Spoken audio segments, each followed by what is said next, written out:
জুলাই হত্যাযজ্ঞ মামলায় শেখ হাসিনা কামালের রায় ঘোষণা কাল। ট্রাইব্যুনাল থেকে হবে সরাসরি সম্প্রচার। 5 অভিযোগ প্রমাণের দাবি প্রসিকিউশনের, মৃত্যুদণ্ডের আশা। আবারও যানবাহনে আগুন, ককটেল বিস্ফোরণ, সড়ক অবরোধ। বিশৃঙ্খলা ঠেকাতে কঠোর অবস্থানে আইন শৃঙ্খলা বাহিনী। ট্রাইব্যুনালের রায় কার্যকরের ঘোষণা স্বরাষ্ট্র উপদেষ্টার। নির্বাচনে অনিশ্চয়তা সৃষ্টি করছে একটি গোষ্ঠী, বলছে বিএনপি। একটি দলকে খুশি করতে প্রশাসনের রদবদলের অভিযোগ জামায়াতের। সরকারকে নিরপেক্ষ থাকার আহ্বান। এনসিপিতে ভাঙন ধরাতে সক্রিয় বিভিন্ন এজেন্সি ও বাইরের শক্তি, অভিযোগ আখতারের। সনদের আদেশ সংশোধন না করলে সাংবিধানিক বিপর্যয়ের শঙ্কা বিপ্লবী ওয়ার্কার্স পার্টির।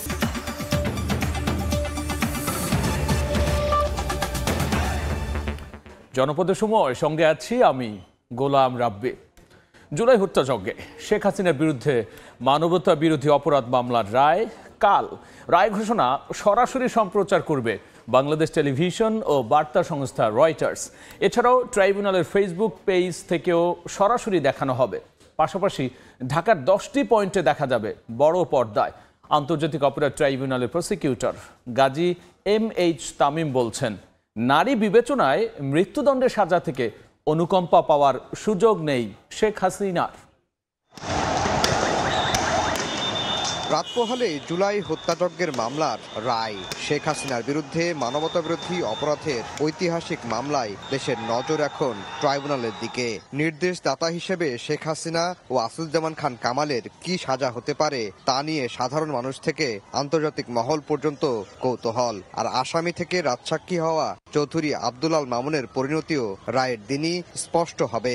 আপনারা জানেন যে প্রসিকিউশন নিশ্চিত করেছে সোমবারের রায় সরাসরি সম্প্রচার করবে বিটিভি, রয়টার্স এবং ট্রাইব্যুনালের অফিসিয়াল ফেসবুক পেজ। পাশাপাশি ঢাকার গুরুত্বপূর্ণ কয়েকটি স্থানে বড় পর্দায় সম্প্রচারের ব্যবস্থা করেছে সংস্কৃতি মন্ত্রণালয়। রায়ের যে অংশটুকু ট্রাইব্যুনাল এখানে পড়ে শোনাবেন, সেই অংশটুকু ট্রাইব্যুনালের অনুমতি সাপেক্ষে বাংলাদেশ টেলিভিশন এবং বাংলাদেশ টেলিভিশনের সাথে চুক্তিবদ্ধ যে কয়েকটি সংস্থা আছে এবং বাংলাদেশ টেলিভিশনের মাধ্যমে দেশের সকল গণমাধ্যম সরাসরি সম্প্রচার করতে পারবেন। বাংলাদেশের ইতিহাসে ফাঁসির সাজা হলেও কোনো নারীর মৃত্যুদণ্ড কার্যকর হয়নি। তবে সে বিবেচনায় শেখ হাসিনার এমন কোনো অনুকম্পার সুযোগ নেই বলে সাফ জানিয়ে দিয়েছেন প্রসিকিউটর। জামিন প্রদানের ক্ষেত্রে নারীকে, অসুস্থকে এবং কিশোর বালক শিশুদেরকে প্রিভিলেজ দেওয়া আছে, কিন্তু রায় প্রদানের ক্ষেত্রে নারীকে আমাদের সাধারণ আইনেও কোনো আলাদা প্রিভিলেজ দেওয়া হয়নি, আর আমাদের এই আইনেও কোনো আলাদা প্রিভিলেজ নেই। অর্থাৎ রায় প্রদানের ক্ষেত্রে আসামি নারী হোক পুরুষ হোক, তিনি তার অবস্থানে থেকে কি অপরাধ করেছেন সেই অপরাধের গ্র্যাভিটি বিবেচনা করে শাস্তি প্রদান করা হবে বা মামলা প্রমাণ না হলে খালাস প্রদান করা হবে। শেখ হাসিনা দণ্ডিত হলে ট্রাইব্যুনালের সাজা পরোয়ানা ইন্টারপোলের কাছে পাঠানো হবে বলেও জানিয়েছে প্রসিকিউশন। আফজাল হোসেন, সময় সংবাদ, ঢাকা। এদিকে শেখ হাসিনা মামলার রায় ঘিরে রাজধানীতে কড়া নিরাপত্তা ব্যবস্থা নিয়েছে আইন শৃঙ্খলা বাহিনী। সেনা মোতায়েন করা হয়েছে আন্তর্জাতিক অপরাধ ট্রাইব্যুনাল এলাকায়। সার্বিক পরিস্থিতি জানতে সরাসরি যোগ দিচ্ছেন সহকর্মী শফিকুজ্জামান রুবেল। যাচ্ছি তার কাছে। 4 মাস বিচার কাজ পরিচালনার পর অবশেষে আগামীকাল কিন্তু জুলাই অভ্যুত্থানের মানবতা বিরোধী অপরাধের সাজাপ্রাপ্ত, আপনারা জানেন যে অপরাধী সাবেক প্রধানমন্ত্রী শেখ হাসিনা সহ যারা মূল প্রধান ভূমিকা ছিলেন তাদের রায় ঘোষণার দিন ধার্য করা হয়েছে। সেই দিনটিকে ঘিরে কিন্তু আমরা দেখেছি যে আজকে সারাদিন এবং বলা যায় যে গতকালকে থেকেই মূলত আইন শৃঙ্খলা বাহিনী করা নিরাপত্তার চাদরই রাজধানী রেখেছেন। আমরা এই মুহূর্তে রয়েছি ট্রাইব্যুনালের ঠিক সামনেই। আপনারা দেখতে পাচ্ছেন যে আইন শৃঙ্খলা বাহিনী তারা কিন্তু নিরাপত্তা দিয়ে এখানে দাঁড়িয়ে আছেন। এবং আপনাদের জানিয়ে রাখি যে 4 মাস বলা হলেও টানা 28 দিন ট্রাইব্যুনালের টানা 28 দিন এই বিচার কাজ পরিচালনা এবং 54 জন সাক্ষীর সাক্ষ্য প্রমাণের ভিত্তিতে কিন্তু আগামীকালকে এই রায় ঘোষণা করা হবে। এই রায় নিয়ে অনেক প্রত্যাশা। আপনি জানেন যে জুলাই গণ অভ্যুত্থানের সবচেয়ে বড় যে আকাঙ্ক্ষিত জায়গা, সেই আকাঙ্ক্ষিত বা প্রত্যাশার জায়গা হচ্ছে যারা এই গণ অভ্যুত্থানে হত্যাকাণ্ডের সাথে জড়িত ছিলেন, যারা প্রধান ভূমিকায় ছিলেন, তারই একজন হচ্ছেন সাবেক প্রধানমন্ত্রী, সেই সাথে সাবেক স্বরাষ্ট্র স্বরাষ্ট্রমন্ত্রী, সাবেক আইজিবি সহ যারা আছেন তাদেরকে আগামীকালকে তাদের রায় ঘোষণা করা হবে। সেই উপলক্ষে আমরা দেখেছি যে যারা কার্যক্রম নিষিদ্ধ আওয়ামী লীগ সহ তার সহযোগী সংগঠনের যারা কর্মী সমর্থক রয়েছেন, নেতাকর্মী রয়েছেন, তারা কিন্তু গেল কয়েকদিন যাবৎ রাজধানীর বিভিন্ন জায়গায় নাশকতার চেষ্টা করেছে। সেই বিষয়ে কিন্তু আইনশৃঙ্খলা বাহিনী করা নিরাপত্তা এবং নিরাপত্তার চাদরই বলা যায় যে রাজধানী ঢেকে রেখেছে। এবং আমরা দেখেছি সারাদিনেই যে রাজধানীর যেই মোড়গুলো রয়েছে, গুরুত্বপূর্ণ মোড়গুলো, সেই মোড়েও কিন্তু আইনশৃঙ্খলা বাহিনীর তল্লাশি চলছে, পুলিশের তল্লাশি চলছে। সেই সাথে সেনাবাহিনীও দেখেছি যে বিভিন্ন জায়গায় টহল দিচ্ছে, বিজিবি মোতায়েন করা হচ্ছে। কোনো ধরনের কোনো বিশৃঙ্খলা যাতে সৃষ্টি না হয়, কোনো ধরনের অনাকাঙ্ক্ষিত ঘটনা যাতে না ঘটে, সেটা নিরাপত্তা দেওয়ার জন্য কিন্তু আইনশৃঙ্খলা বাহিনী রয়েছে। আর কিছু সময় বাকি, রাত পোহালেই এই রায়ের কার্যক্রম শুরু হবে এবং সেই রায় আপনারা জানেন যে সরাসরি সম্প্রচার করা হবে। তো সব মিলিয়ে ট্রাইব্যুনালের সামনে থেকে এই ছিল এই মুহূর্তে। আমরা সরাসরি ছিলাম আদালত এলাকায়। এদিকে শেখ হাসিনার বিরুদ্ধে মানবতা বিরোধী অপরাধের মামলা রায়কে ঘিরে দেশের বিভিন্ন স্থানে নাশকতা চালাচ্ছে দুর্বৃত্তরা। বাসে আগুন, ককটেল নিক্ষেপ, সড়ক অবরোধ, গ্রামীণ ব্যাংকে হাত বোমা হামলার ঘটনাও ঘটেছে। স্বরাষ্ট্র উপদেষ্টা জানিয়েছেন ট্রাইব্যুনালের রায় কার্যকর করা হবে। যে কোনো বিশৃঙ্খলা ঠেকাতে প্রস্তুত রয়েছে আইন শৃঙ্খলা বাহিনী। সিসিটিভি ফুটেজে দেখা যায় শনিবার মধ্যরাতে 5 যুবক দুটি মোটরসাইকেলে এসে একটি অ্যাম্বুলেন্সে আগুন দিয়ে দ্রুত পালিয়ে যায়। গাড়িটি সিলেটের শহীদ শামসুদ্দিন আহমদ হাসপাতালের পার্কিংয়ে দাঁড়ানো ছিল। ময়মনসিংহে দুর্বৃত্তদের আগুনে পড়ল একটি কাভার্ড ভ্যান। নগরীর আকোয়া বাইপাস এলাকায় শনিবার রাতে চালক কাভার্ড ভ্যানটি রাস্তার পাশে দাঁড় করিয়ে বাড়ি চলে যায়। পরে নাশকতাকারীরা আগুন ধরিয়ে দিলে সেটি পুড়ে যায়। শনিবার রাতে সাভারের রাজফুলবাড়িয়া এলাকায় বিশ্বাস গার্মেন্টসের সামনে দাঁড়িয়ে থাকা ইতিহাস পরিবহনের একটি বাসে আগুন ধরিয়ে দেওয়া হয়। ফেনী শহরের মুক্তবাজারে নির্মিত জুলাই শহীদ স্মৃতিস্তম্ভে দুর্বৃত্তরা মুখে মাস্ক লাগিয়ে কেরোসিন ঢেলে আগুন লাগিয়ে পালিয়ে যায়। গাজীপুরের শ্রীপুরে গ্রামীণ ব্যাংকে পেট্রোল বোমা নিক্ষেপ করে দুর্বৃত্তরা, তবে প্রতিষ্ঠানটির কোনো ক্ষয়ক্ষতি হয়নি। রোববার সকালে ঢাকা বরিশাল মহাসড়কে মাদারীপুরের গোপালপুরে গাছের গুঁড়ি ফেলে ও গাড়ির টায়ার জ্বালিয়ে যান চলাচল বন্ধ করে দেয় নাশকতাকারীরা। আওয়ামী লীগের ডাকা যে শাটডাউন কর্মসূচি, সেটাকে বাস্তবায়ন করতে এই আওয়ামী লীগের লোকজন এই রাস্তাটা ব্লক করেছে। কুমিল্লায় টমছম ব্রিজ ও বাদুরতলা এলাকায় ব্যানার, লাঠি, গ্যাস লাইট ও মিছিলের সরঞ্জাম সহ 29 জনকে আটক করা হয়। এছাড়া জেলার বিভিন্ন জায়গা থেকে আরও 15 জনকে আটক করা হয়। ট্রাইব্যুনাল যে রায় দেবে তা কার্যকর হবে। যে কোনো বিশৃঙ্খলা ঠেকাতে আইন শৃঙ্খলা বাহিনী প্রস্তুত আছে বলে জানিয়েছেন স্বরাষ্ট্র উপদেষ্টা জাহাঙ্গীর আলম চৌধুরী। বরিশালে তিনি একথা বলেন। ট্রাইব্যুনাল কি রায় দেয় তা আমরা তো জানি না, বাট রায় যাই দেয় তো এটা কার্যকরী হবে এবং জনগণ এবং যার এই হেতু সবাই এটা মেনে নিবে। শেখ হাসিনার বিরুদ্ধে মানবতা বিরোধী অপরাধের মামলার রায় সোমবার। মনিরুজ্জামান প্রান্ত, সময় সংবাদ। শেখ হাসিনার মামলার রায় ঘিরে নাশকতার চেষ্টা রুখতে সব দলকে ঐক্যবদ্ধ থাকার আহ্বান জানিয়েছেন বিএনপির মহাসচিব।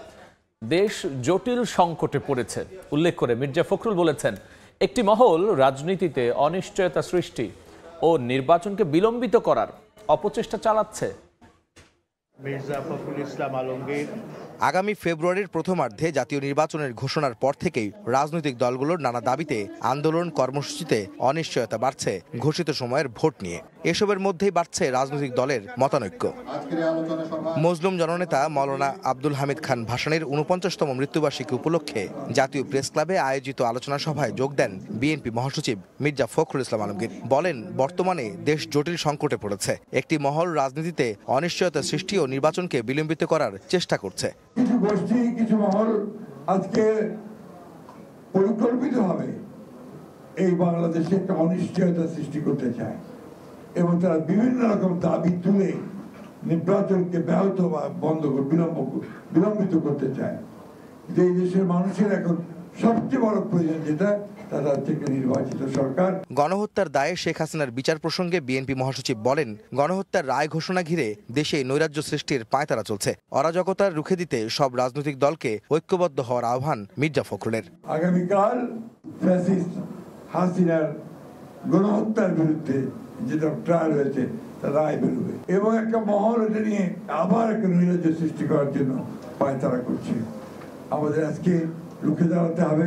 সমস্ত রাজনৈতিক দলগুলোকে আমি আহ্বান জানাবো যে আসুন ওই প্রশ্নে ঐক্যবদ্ধ থেকে যে আমরা গণতন্ত্র এখানে প্রতিষ্ঠা করব। দেশের রাজনৈতিক, অর্থনৈতিক ও আইন শৃঙ্খলা পরিস্থিতি স্বাভাবিক রাখতে নির্বাচিত সরকার প্রয়োজন বলেও মন্তব্য করেন বিএনপি মহাসচিব। নির্বাচিত সরকার না থাকলে আরো খারাপ হবে। আহমেদ সালেহীন, সময় সংবাদ, ঢাকা। প্রশাসনে পছন্দ মতো রদবদলে নষ্ট হচ্ছে লেভেল প্লেইং ফিল্ড, আর এতে একটি দলকে খুশি করা হচ্ছে বলে অভিযোগ জামায়াতের। সমমনা 8 দলের নেতাদের সঙ্গে বৈঠক শেষে জামায়াতের সেক্রেটারি জেনারেল মিয়া গোলাম পরওয়ার বলেছেন, প্রধান উপদেষ্টার ভাষণে অবাধ ও সুষ্ঠু নির্বাচনের আকাঙ্ক্ষা আংশিক পূরণ হয়েছে। 5 দাবিতে অব্যাহত থাকবে 8 দলের আন্দোলন। এই গণভোটের দেশের চলমান রাজনৈতিক পরিস্থিতি নিয়ে বৈঠকে বসে সমমনা 8 দল।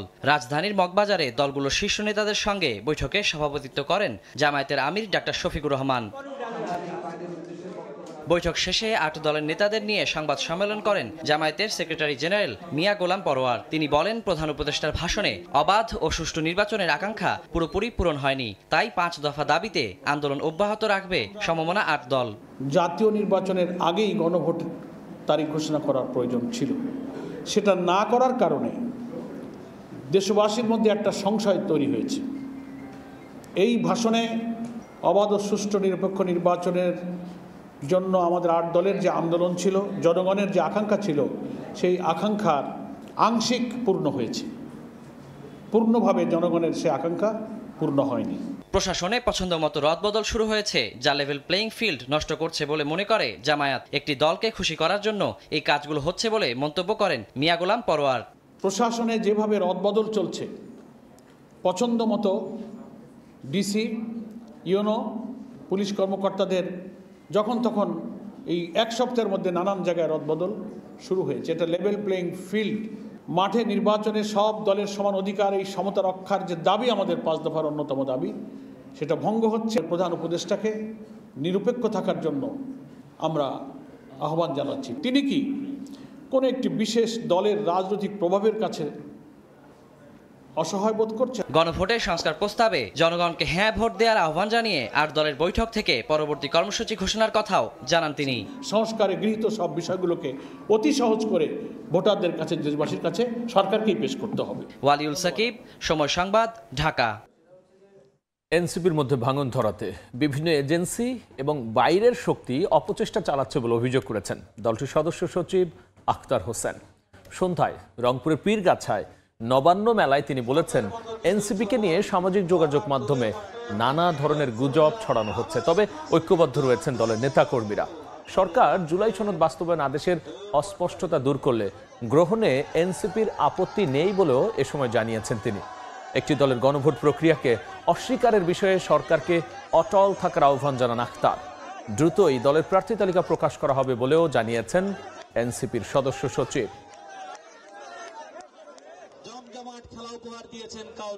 আমাদের নেতাকর্মীদের মধ্যে নানা ধরনের ফাটল তৈরি করার জন্য নানা ধরনের এজেন্সি এবং বাইরের যারা শক্তিরা আছেন তারা নানা ধরনের অপচেষ্টা চালাচ্ছেন। পত্রিকায় বা সামাজিক যোগাযোগ মাধ্যমে নানা ধরনের গুজব ছড়ানো হচ্ছে এনসিপিকে নিয়ে।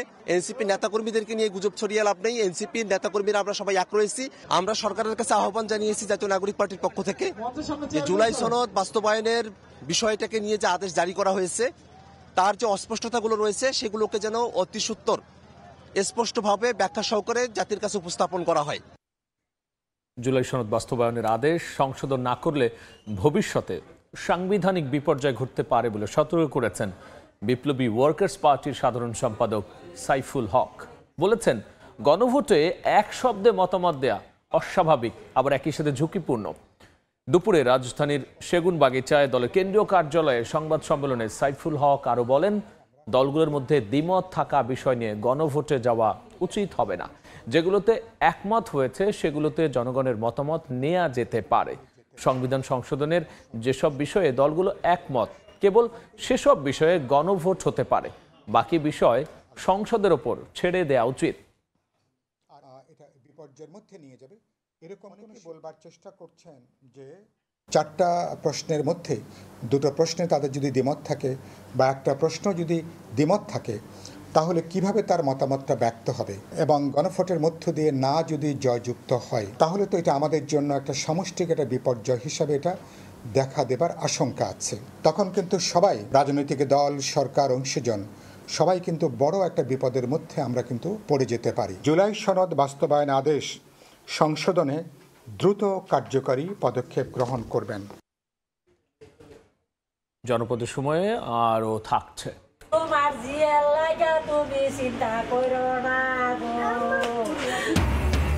স্বামী প্রবাসে স্ত্রীকে প্রায় নির্যাতন। ভৈরব হাসপাতালে গৃহবধূর মরদেহ রেখে পালালো শ্বশুর বাড়ির লোকজন। বিষ প্রয়োগে হত্যার অভিযোগ স্বজনদের।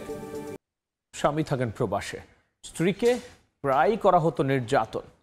নরসিংদীতে পারিবারিক কলহের জেরে বিষ প্রয়োগে গৃহবধূকে হত্যার অভিযোগ উঠেছে শ্বশুর বাড়ির লোকজনের বিরুদ্ধে। মরদেহ ভৈরব উপজেলা স্বাস্থ্য কমপ্লেক্সে রেখে পালিয়েছেন তারা। জড়িতদের দৃষ্টান্তমূলক শাস্তির দাবি স্বজনদের। নরসিংদীর রায়পুরার বগডর গ্রামের ফারুকের সঙ্গে শারমিনের বিয়ে হয়। স্বামী প্রবাসে থাকায় প্রায়ই শ্বশুরবাড়ি নির্যাতনে বেশিরভাগ সময়ই শারমিনকে বাবার বাড়িতে কাটাতে হয়। স্বামী প্রবাস থেকে এসে বাড়ি নির্মাণ করার 2 মাস আগে সে শ্বশুরবাড়ি যায়। রোববার সকালে শারমিন চালের পোকামারা বিষ খেয়েছে বলে জানানো হয় স্বজনদের। তাকে ভৈরব উপজেলা স্বাস্থ্য কমপ্লেক্সে আশঙ্কাজনক অবস্থায় ফেলে পালিয়ে যায় শ্বশুরবাড়ির লোকজন। পরে তাকে মৃত ঘোষণা করেন চিকিৎসক। নির্যাতন করে মুখে বিষ ঢেলে হত্যা করা হয়েছে অভিযোগ শারমিনের পরিবারের লোকজনের। 7 বছর জামাই বিদেশ থাকাইছে, আমার মায়ের আমার কাছে লাগছে। জামাই বাইতেছে 2 মাস হইছে, 2 মাস হইতে জামাই ঘর দর বানছে, বাইন্দা ঘরটা গুছাইছে না মা আজ্জা সকালে বাইরে লাগছে, শাশুড়ি মাইরা লাগছে। প্রাথমিক ম্যানেজমেন্ট করার পরে রেফারেলের পরামর্শ দেই, তো তাৎক্ষণিকভাবে তারা অ্যাম্বুলেন্স আনতে গেছে বলে গেল, ইতিমধ্যে আর কি আমরা বাঁচাতে পারি। ফারুক শারমিন দম্পতির এক ছেলে ও এক মেয়ে সন্তান রয়েছে।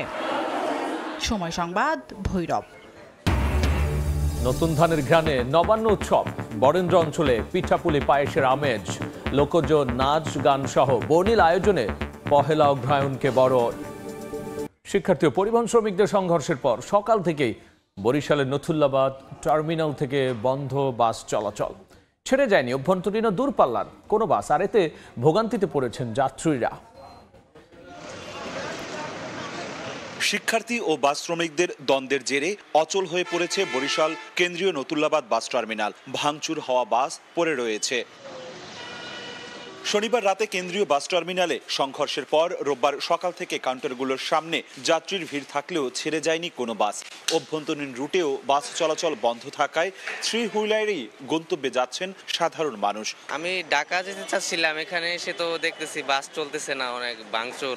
সংঘর্ষের সময় 200-র মতো বাস ভাঙচুর, কাউন্টার লুটপাট, 2টি বাসে আগুন, প্রায় 3 কোটি টাকার ক্ষতি হয়েছে বলে দাবি মালিক সমিতি ও শ্রমিক নেতাদের। ন্যাক্কারজনক, এটা কোনোদিনও ঘটে না যেটা কালকে করছে। কাউন্টার লুটপাট, টাকা পয়সাও নিয়ে গেছে, ঠিক আছে, সমস্ত কিছু শেষ করে দিয়েছে। এদিকে বরিশাল শেরেবাংলা মেডিকেল কলেজ হাসপাতালে চিকিৎসাধীন বিএম কলেজের 8 শিক্ষার্থী। শ্রমিকদের হামলায় গুরুতর আহত হন তারা। শ্রমিকরা ইট মারা শুরু করছে, তো আমরা দৌড় দিচ্ছি, তো আমরা একটা পায়ের উপর পড়ছি। এর আগে শনিবার সন্ধ্যায় বরিশালের অভ্যন্তরীণ রুটে চলা সেবা পরিবহন নামের বাসে হাফ ভাড়া দেয়া নিয়ে চালক স্টাফদের হাতে হামলার শিকার হন বিএম কলেজের এক শিক্ষার্থী। সমঝোতার জন্য সহপাঠীরা আসলে তাদেরও মারধরের অভিযোগ শিক্ষার্থীদের। অপূর্ব অপু, সময় সংবাদ, বরিশাল। 24 ঘন্টা ডেঙ্গু আক্রান্ত হয়ে আরও 5 জনের মৃত্যু হয়েছে। এ নিয়ে চলতি বছর মারা গেলেন 336 জন। রোববার স্বাস্থ্য অধিদপ্তরের সংবাদ বিজ্ঞপ্তিতে জানানো হয়, গত 24 ঘন্টা সারা দেশে হাসপাতালে ভর্তি হয়েছেন 1139 জন। এ নিয়ে এবছর 84,997 জন রোগী হাসপাতালে ভর্তি হয়েছেন। চট্টগ্রামের সীতাকুণ্ডে মোটরসাইকেলকে জায়গা দিতে গিয়ে নিয়ন্ত্রণ হারিয়ে থেমে থাকা ডাম্প ট্রাকে যাত্রীবাহী বাসের ধাক্কায় অন্তত 4 জন নিহত হয়েছেন। এই মুহূর্তে ঘটনাস্থলে আছেন সহকর্মী শফিকুল আলম, যাচ্ছি তার কাছে। এটা কি মর্মান্তিক দুর্ঘটনা বলা যায়। ঢাকা চট্টগ্রামের এটি সবসময় কিন্তু দুর্ঘটনা ঘটে থাকে এবং এই পর্যন্ত আমাদের কাছে যে তথ্যটি রয়েছে সেটা পর্যন্ত 4 জনের মৃত্যুর তথ্য আমাদেরকে নিশ্চিত করেছে এখানকার যে পুলিশ সদস্যরা রয়েছেন তারা। আপনি দেখতে পাচ্ছেন যে গাড়িটি সিডিএম যে গাড়িটি সেটি চট্টগ্রাম দিকে যাচ্ছিল, অর্থাৎ সন্ধ্যা 6:30টার দিকে, প্রায় 7টার দিকে কিন্তু চট্টগ্রামে যাওয়ার সময় কিন্তু পেছন থেকে একটি ড্রাম ট্রাক, এটাকে ট্রাক বলা হয়ে থাকে, ড্রাম ট্রাককে ধাক্কা দেয় এবং ঘটনাস্থলে কিন্তু এই যে 4 জনের মৃত্যু হয়েছে বলে আমরা এখনো পর্যন্ত নিশ্চিত করতে পেরেছি। তবে এখানে 10 থেকে 12 জনের মতো স্থানীয় স্বাস্থ্য কমপ্লেক্সে ভর্তি করা হয়েছে এখানে সীতাকুণ্ডে। আরও 12 জনকে চট্টগ্রাম মেডিকেল কলেজ হাসপাতালে ভর্তি করা হয়েছে। সেখানে আরও 2-3 জনের অবস্থা আশঙ্কাজনক বলে আমরা সেটি জানতে পেরেছি। আপনাকে জানিয়ে ঠিক 6:30 থেকে 7টার মধ্যে এই ঘটনাটি কিন্তু এই এলাকায় ঘটে এবং এই গাড়িতে আসলে যাত্রী ধারণ কমাতে বলতে 40 থেকে 45 জনের মতো যাত্রী থাকতে পারে এবং তারা বলছেন যে ড্রাম ট্রাকটি এখানে দাঁড়িয়ে ছিল, পিছন থেকে এসে বাসটি অর্থাৎ সিডিএম এই বাসটি এসে পেছন থেকে ধাক্কা দেয়।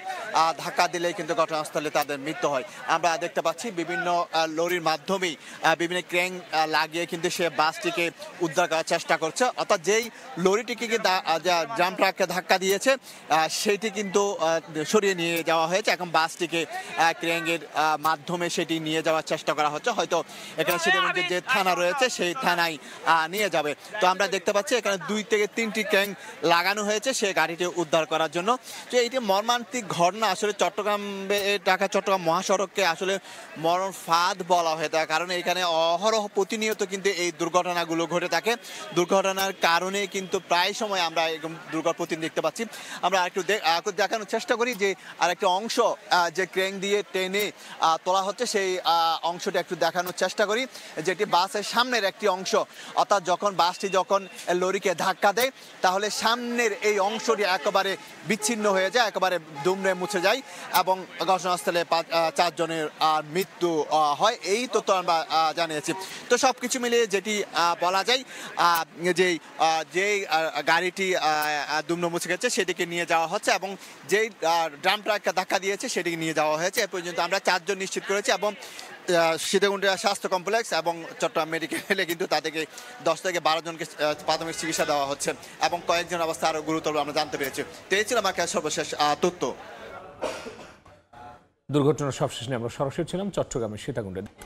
নতুন ধানের ঘ্রাণে নবান্ন উৎসব, কৃষি নির্ভর বরেন্দ্র অঞ্চলে পিঠাপুলি পায়েসের আমেজ, লোকজ নাচ গান সহ বর্ণিল আয়োজনে বরণ করা হয়েছে পহেলা অগ্রহায়ণকে।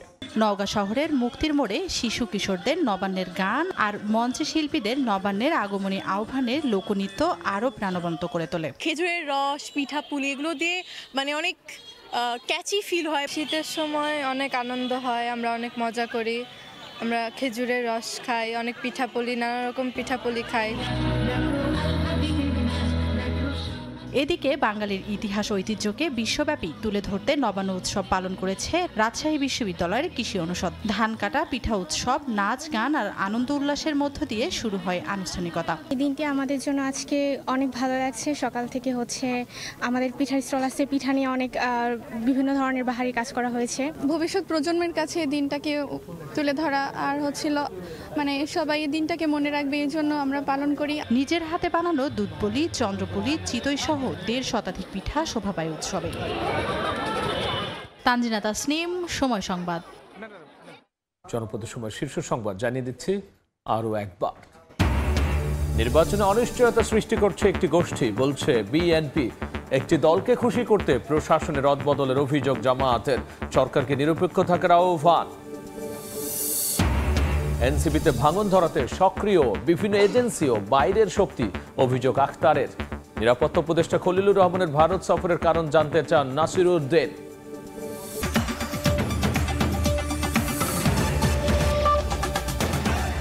এই ছিল জনপদের সময়। রাতের সময় নিয়ে আবারও আসছি কিছুক্ষণ পর, সঙ্গেই থাকুন সময়ের।